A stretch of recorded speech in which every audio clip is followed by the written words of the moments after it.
Hey everyone, welcome to SriSen. இன்னைக்கு இந்த வீடியோல ஒரு யூனிக்கான டிஃபரண்டான வீட் மோமோஸ் தான் பார்க்க போறோம். அதுக்கு ஒரு ஸ்பைசியான சட்னி. ஸோ இது எப்படி நம்ம சிம்பிளா வீட்லயே பண்ணலாம்னு வாங்க பார்க்கலாம். ஸோ நம்ம சேனலுக்கு இதான் ஃபர்ஸ்ட் டைம் வரீங்கன்னா சப்ஸ்கிரைப் பண்ணிவிடுங்க, பக்கத்தில் இருக்க பெல் ஐக்கானும் ப்ரெஸ் பண்ணிவிடுங்க, அப்போ தான் நான் வீடியோஸ் போட்டோன்னே நீங்கள் பார்க்கலாம். ஸோ இதெல்லாம் நார்மல் மோமோஸ் தானே, இதில் என்ன ஸ்பெஷல் இருக்குதுன்னு கேட்குறீங்களா? இதோட ஸ்டஃபிங் தான் இதோட ஸ்பெஷாலிட்டியே. ஸோ இந்த வீடியோவை ஃபுல்லாக பாருங்கள், உங்களுக்கே புரியும். ஒரு டிஃப்ரெண்ட்டான ஸ்டஃபிங் வச்சு செய்ய போகிறோம். ஸோ ஃபர்ஸ்ட் இந்த சட்னிக்கு நான் ஒரு 2 காஞ்ச மிளகா, ஒரு தக்காளியை கட் பண்ணி ஒரு கப் ஹாட் வாட்டரில் நல்லா சோக் பண்ணிக்கிறேன். இது ஒரு 10 to 15 நிமிஷம் சோக் ஆனால் போதும். இது உருட்டே இருக்கட்டும். அதுக்குள்ளே நம்ம மோமோஸ்க்கு ஒரு கப் வீட் ஃப்ளோர் எடுத்திருக்கேன். அதில் ஒரு 1/2 ஸ்பூன் உப்பு போட்டுட்டு நல்லா இதை சப்பாத்தி மாவு அளவுக்கு நம்ம பிசைஞ்சு எடுத்துக்க போகிறோம். ஸோ உங்களுக்கு எப்படி பிடிக்கும்? வீட் மோமோஸ் பிடிக்குமா இல்லை நார்மல் மைதா மோமோஸ் பிடிக்குமா? எனக்கு இந்த மாதிரி வீட் மோமோஸ் தான் பிடிக்கும். ஸோ உங்களுக்கு என்ன பிடிக்குன்றதை எனக்கு கீழே கமெண்ட் பண்ணி சொல்லுங்கள், நானும் தெரிஞ்சுக்கிறேன். இந்த மாவு நல்லா இந்த மாதிரி ஸ்டிக்கியாக தான் இருக்கும். இது ஒன்றும் பிரச்சனை இல்லை. இதை ஒரு 10 நிமிஷம் இப்படியே மூடி வச்சுருங்க, கரெக்டாகிடும். அதுக்குள்ளே ஒரு 1/2 வெங்காயம் அப்புறம் கொஞ்சம் பூண்டு இதை நான் மிக்சர் ஜாரில் அரைச்சி எடுத்துக்கிறேன். இப்போ நம்ம ஊற வச்சுருக்கோம்ல இந்த தக்காளி, காஞ்ச மிளகா, இதையும் நான் போட்டு அரைச்சி எடுத்துக்க போகிறேன். நல்லா இது பேஸ்ட் மாதிரி அரைக்க போகிறோம். இந்த சட்னியில் பார்த்திங்கன்னா நான் எந்த ப்ரிசர்வேட்டிவ்ஸும் யூஸ் பண்ணல, லைக் சோயா சாஸ் அந்த மாதிரி எதுவுமே யூஸ் பண்ண மாட்டேன்.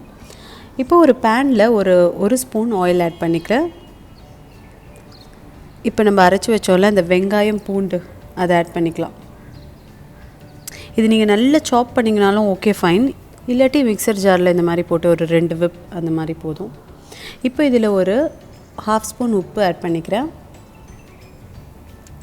சிம்மில் வச்சுக்கோங்க, அப்போ தான் அடி பிடிக்காமல் இருக்கும். இப்போ நம்ம அரைச்சி வச்சுருக்கோம்ல அந்த தக்காளி, காஞ்ச மிளகாய், இந்த பேஸ்ட்டை ஆட் பண்ணிக்க போகிறேன். இதை ஆட் பண்ணிவிட்டு நல்லா மிக்ஸ் பண்ணிவிடுங்க. இந்த சட்னியில் நான் முன்னாடியே சொன்ன மாதிரி சோயா சாஸ் அதெல்லாம் எதுவுமே ஆட் பண்ண போகிறதில்ல. ஸோ நம்ம ஒரு டேஸ்ட்டில் ஒரு சூப்பராக காரசாரமாக இருக்கும் இந்த வீட் மோமோஸ்க்கு. இதில் நான் ஒரு 1/2 ஸ்பூன் நாட்டு சக்கரை ஆட் பண்ணிக்கிறேன். பவுடர் பண்ணி வச்சுருக்கேன், அதை ஆட் பண்ணியிருக்கேன். இந்த சட்னி அப்படியே மூடி வச்சுருங்க. ஒரு 5 to 10 மினிட்ஸ் இது நல்லா பாயில் ஆகட்டும். அதுக்குள்ளே நம்ம பிசைஞ்சு வச்சுருக்கோம்ல இந்த வீட் ஃப்ளோர், இந்த மாவை நம்ம இப்போ பாருங்கள் இவ்வளோ சூப்பராக இருக்குது.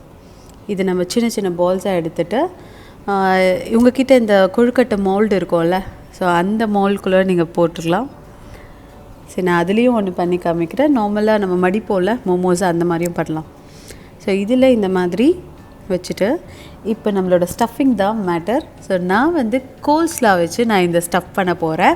ஸோ இந்த கோல்ஸ்லா ரெசிபி உங்களுக்கு வேணும்னா ஜஸ்ட் டிஸ்கிரிப்ஷன் பாக்ஸில் கிளிக் பண்ணுங்கள், இல்லாட்டி மேலே இருக்க ஐ பட்டன் ப்ரெஸ் பண்ணுங்கள். ஸோ ரொம்பவே டிஃப்ரெண்ட்டாக இருந்துச்சு, யூனிக்காக இருந்துச்சு இந்த கோல்ஸ்லா வச்சு ஸ்டஃப் பண்ணுறது. நார்மலாக இதுக்குன்னு நம்ம தனியாக ஒரு ஸ்டஃபிங் ரெடி பண்ணுவோம்ல, இதே மாதிரி கோஸ் அதுக்கப்புறம் கேரட் வச்சு தான். ஸோ நம்ம இப்போ டிஃப்ரெண்ட்டாக கோல்ஸ்லாவில் பண்ணியிருக்கோம். இந்த மாதிரி உள்ளே ஸ்டஃப் பண்ணிவிட்டு மேலே இன்னும் கொஞ்சம் மாவு எடுத்து அதை க்ளோஸ் பண்ணிவிடுங்க. க்ளோஸ் பண்ணிவிட்டு எடுத்து வச்சுக்கலாம் நம்ம இந்த மோமோஸை. இப்போ நம்ம நார்மலாக திரட்டி பண்ணுவோம்ல, அந்த மாதிரியும் பண்ணலாம். ஒரு சின்ன மாதிரி பால் எடுத்துகிட்டு அதை நல்லா திரட்டிக்கோங்க. ஸோ ஒரு பர்ஃபெக்டாக சர்க்கிளாக கட் பண்ணிக்கோங்க, எதனா ஒரு கிண்ணம் மாதிரி வச்சு. இதுக்கு நடுவில் நம்ம இந்த கோல்ஸ்லா வெஜிடபிள்ஸை வைக்க போகிறோம். இதை அழகாக இந்த மாதிரி மடிச்சிருக்கலாம்.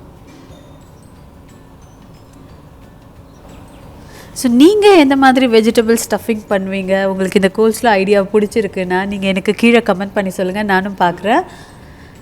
இந்த மாதிரி அழகாக சின்ன சின்னதாக, இல்லை உங்களுக்கு எந்த மாதிரி சைஸ் பிடிக்குதோ அவ்வளோ சைஸில் இந்த மாதிரி ரொட்டேட் பண்ணி இதை நம்ம ஒரு இட்லி பாத்திரத்தில் கீழே தட்டு வச்சுட்டு ஒரு மோமோஸாக எடுத்து வச்சுக்கலாம். ஒரு 10 to 15 நிமிஷம் போதும், அதுக்குள்ளே நல்லா வெந்துடும். இப்போ நம்ம சட்னியும் பாருங்கள், அதுவும் சூப்பராக நல்லா சுண்டி வந்திருக்கு. இப்போ இதை ஆஃப் பண்ணி எடுத்து வச்சுக்கலாம். ரொம்ப கலர்ஃபுல்லாக இருக்குது பாருங்கள் இந்த சட்னி. ரொம்ப சிம்பிளான மோமோ சட்னி, அதுவும் ரெடி ஆகிடுச்சு. நம்மளோட மோமோஸும் சூப்பராக ரெடி ஆகிடுச்சு. சர்வ் பண்ணிடலாம் நம்மளோட வெஜிடபிள் கோல்ஸ்லா மோமோஸை. அதுக்குள்ளே இருக்கிற அந்த கோல்ஸ்லா பாருங்கள் எவ்வளோ சூப்பராக வெந்திருக்கு. அண்ட் மயோனைஸ் இருக்குது அந்த கோல்ஸ்லாவில், அதனால் அது ரொம்பவே திக்காக சூப்பராக இருந்துச்சு. ரொம்ப டிஃப்ரெண்ட்டாக இருந்துச்சு. கண்டிப்பாக இதை நீங்கள் ட்ரை பண்ணணும். ஸோ கோல்ஸ்லா சாலட் தனியாக கிட்ஸ் சாப்பிட்லனாலும் இந்த மாதிரி மோமோஸ் பண்ணி கொடுத்தா உடனே அவங்களும் சாப்பிட்ருவாங்க. ஸோ இந்த வெஜிடபிள் வீட் மோமோஸ் கோல்ஸ்லா ஸ்டஃபிங்கோட பண்ண ஐடியா உங்களுக்கு பிடிச்சதுன்னா நீங்கள் கண்டிப்பாக ட்ரை பண்ணிவிட்டு கீழே கமெண்ட் பண்ணுங்கள் எப்படி இருந்துச்சுன்னு. ஸோ தேங்க்யூ ஃபார் வாட்சிங். சேனலுக்கு மறக்காமல் சப்ஸ்கிரைப் பண்ணிடுங்க, பக்கத்தில் இருக்க பெல் பட்டனும் ப்ரெஸ் பண்ணிடுங்க, அப்போ தான் நான் வீடியோஸ் போட்டோன்னே நீங்கள் பார்க்கலாம்.